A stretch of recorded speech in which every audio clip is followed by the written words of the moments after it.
This is a 1955 Ford T-Bird. It's like a turquoise color. Black top, black convertible top, wide whites. Pretty car, very pretty car.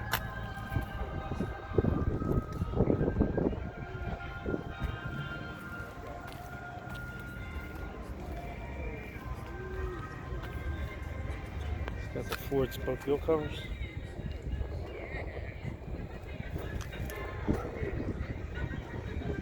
Nice clean engine bay. Everything looks nice and proper in here, tidy. It's like teal and white interior.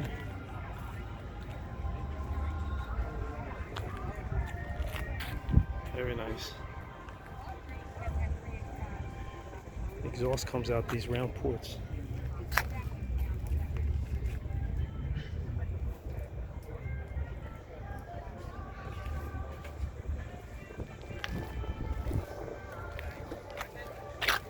Looks like it's a 3-speed. Sorry for the glare, the window's up.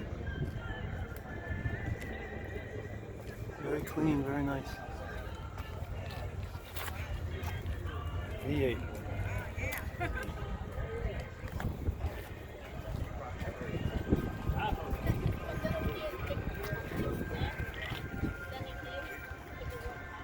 '55 Ford Thunderbird.